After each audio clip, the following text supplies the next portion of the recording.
Ihr Klötze. Nein, ihr Klötze.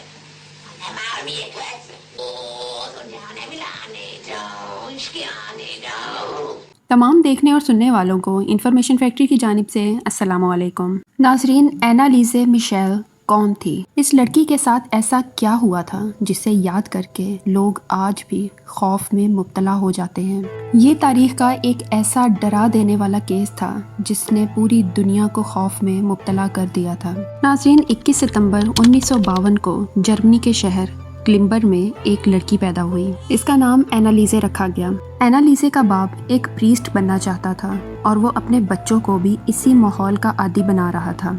एनालिसे के बड़े होने तक सब कुछ ठीक चलता रहा, लेकिन जब वो 17 साल की हुई तो उसके साथ कुछ अजीब होना शुरू हो गया। इसको अक्सर मुख्तलिफ आवाज़ें सुनाई देती थीं और इन आवाज़ों को सुनकर वो गुस्से में आ जाया करती थी और गुस्से में सबको मारने लगती थी। इनके घर में अक्सर ऐसी स्मेल फैल जाती जैसे कुछ जल रहा हो और इस स्मेल को एनालिसे समेत सब घर वाले महसूस किया करते थे।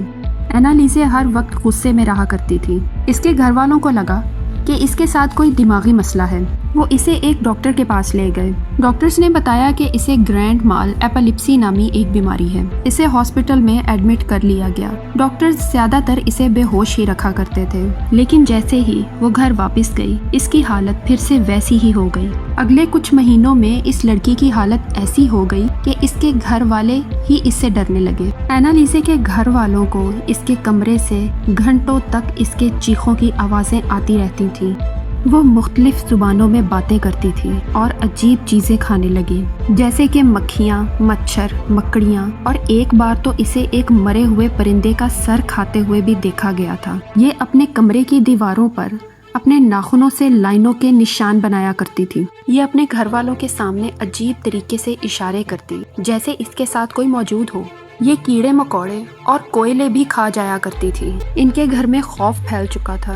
सब लोग इस लड़की से डरने लगे और इसके लिए बेहद परेशान रहते थे, क्योंकि इस लड़की की हालत दिन ब दिन बिगड़ती जा रही थी। एनालिसे के घर वालों ने डॉक्टर से मायूस होकर एक प्रीस्ट को बुलवा लिया। प्रीस्ट ने इनके घर आकर कुछ अमलियात किए और इन्हें बताया कि दुनिया के किसी भी डॉक्टर के पास इस लड़की की बीमारी का इलाज नहीं है। प्रीस्ट ने बताया कि एनालिसे के जिस्म पर शैतान का कब्जा है। प्रीस्ट ने एनालिसे के साथ एक्सॉर्सिज्म यानी कि इसके जिस्म से शैतान को निकालने वाले अमलियात करने का फैसला किया।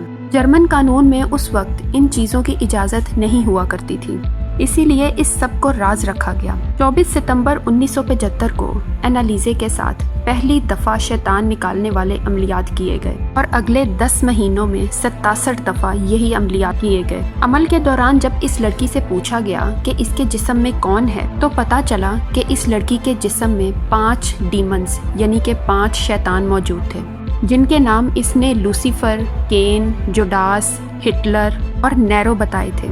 ये लड़की अमलियात के दौरान मुख्तलिफ आवाज़ें निकालती और ऐसी जुबानों में बात करती जो इसको आती भी नहीं थी।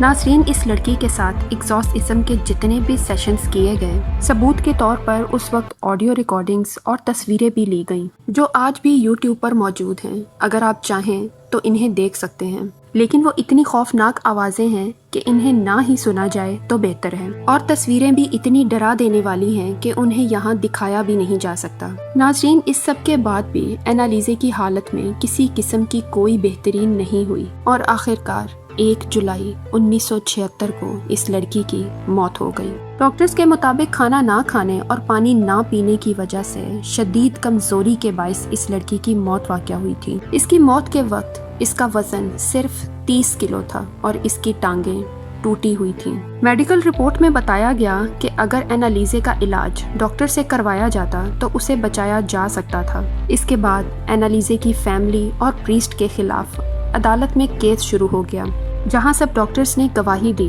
कि एनालिसे को एपिलेप्सी नामी बीमारी थी और उसे बचाया जा सकता था।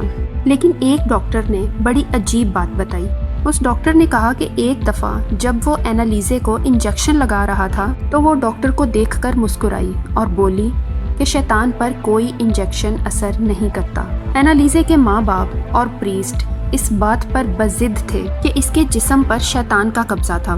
عدالت میں اس کی تصویریں بھی دکھائی گئیں اور اس کی آوازیں بھی سنائی گئیں جو کہ عملیات کے دوران ریکارڈ کی گئی تھیں، لیکن اس کے باوجود عدالت نے پریسٹ کو 6 مہینے قید کی سزا سنا دی، جبکہ اینالیزے کے ماں باپ کو بری کر دیا۔ ناظرین، اس وقت دنیا بھر کے اخبارات میں یہ کیس رپورٹ ہوا تھا۔ 2005 میں اس خوفناک اور حیرت انگیز کیس کے اوپر ایک فلم بھی بنائی گئی تھی جس کا نام ایگزورسزم آف ایملی روز تھا، اور اس وقت یہ باکس آفس پر سپر ہٹ ثابت ہوئی تھی۔ ناظرین، اینالیزے کی زندگی کی کہانی سننے کے بعد آپ کے خیال میں کیا اس لڑکی کو کوئی دماغی بیماری تھی یا پھر اس پر واقعی کسی شیطان کا قبضہ تھا؟ کمنٹس میں ضرور بتائیے گا۔ تو سبسکرائب کریں ہمارے چینل کو اور بیل کے آئیکن پر ضرور کلک کر دیں۔